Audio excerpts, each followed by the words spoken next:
ဒီဘက်စီကံကမလုပ်ပြီးတော့ဟိုဘက်စီကံကိုသွားလုပ်တယ်စသဖြင့်အဲ့လိုမျိုးတွေလုံးဝမလုပ်သင့်ဘူးမတို့စီကံကဒေတာတွေကိုအခြေခံပြီးတော့ skin rejuvenation ကိုအဓိကကုတဲ့စီကံပေါ့စီကံမှာကလိုင်းရဲ့နေရာလာပြီးဆွေးနွေးပြီးဆိုရင်အများဆုံးမေးတဲ့မေးခွန်းလေဆာလုပ်ပြီးသွားရင်အသားကြီးကအများနဲ့ sensitive ဖြစ်နေတော့မှာလားမတို့လေဆာလို့ခေါင်းစဉ်တက်လိုက်တဲ့ဥစ္စာမှာလေဆာဆက်တွေလေဆာအမျိုးအစားတွေဆိုတာအများကြီးရှိတယ်ဘာနဲ့တူလဲဆိုတော့မတို့အကိုက်ခဲပြောက်စီးလို့ပြောလိုက်ပြီဆိုရင်အဲ့ဒီအကိုက်ခဲပြောက်စီးထဲမှာကမှပါရာစီတမောလို့ဒိုက်ကလိုလိုမျိုးစသဖြင့်ပေါ့နော်အကိုက်ခဲပြောက်စီးတွေအမျိုးမျိုးရှိတယ်လို့မျိုးပဲလေဆာဆိုတဲ့ခေါင်းစဉ်အောင်မှာလေဆာအမျိုးအစားတွေအမျိုးမျိုးရှိတယ်ဆိုတော့လုပ်ပြီးသွားပြီဆိုရင်တိတိကျကျဂရုတစိုက်နေထိုင်ရမယ့်လေဆာမျိုးစားတွေရှိတယ်လို့ပို့ပေါ်ပွားပဲလုပ်လို့ရတယ်လေဆာမျိုးစားတွေလည်းရှိတယ်အဲ့ဒါရဲ့နောက်ဆက်သွင်းမှာအမတို့ကစောင်းကြရှောင်းကြတွေများတဲ့လေဆာမျိုးတွေလည်းရှိလို့စောင်းကြရှောင်းကြတိတ်မရှိတဲ့လေဆာမျိုးတွေလည်းရှိကိုကလေဆာ treatment ကိုခံယူတော့မယ်ဆိုရင်အဓိကဘယ်ချက်တွေကိုသိထားရမလဲဆိုရင်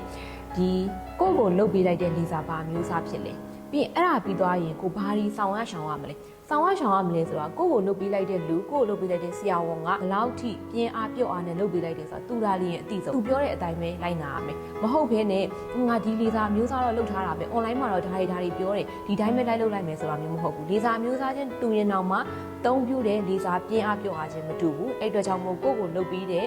လူရဲ့စကားကိုပဲတေချာနားထောင်ဖို့ဘလောက်ပဲဆောင်ရရှောင်ရမရှိပါဘူးဆိုတဲ့လေဆာမျိုးစားပဲဖြစ်ဖြစ်အနေချင်းတော့ရှိအဲ့ဒီအတိုင်းလေးကိုတိတိကျကျလိုက်နာဖို့လို့အမတို့ကလေဆာပြစ်ပြီးသွားပြီဆိုရင်များတော့အဖြစ်က2ပတ်3ပတ်တစ်လလောက်နေပြီဆိုရင်အသားရည်ကပုံမှန်တိုင်းပြန်ပြီးမှဖြစ်ပြီအဲ့လိုမဟုတ်ဘဲနဲ့ကိုကပျောက်ချင်စောနဲ့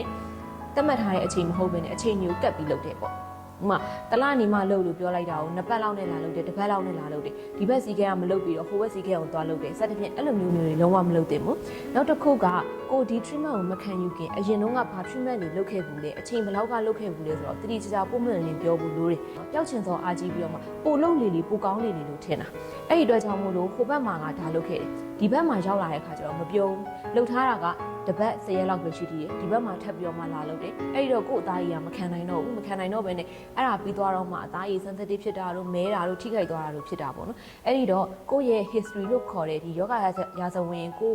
ကုသပေးခဲ့တဲ့ကုသမှုမှတ်တမ်းတွေကိုဒီကုပေးမဲ့ဆရာဝန်ကိုမလင်ညာပဲပြောဖို့တော့အရင်အရေးကြီးပါတယ်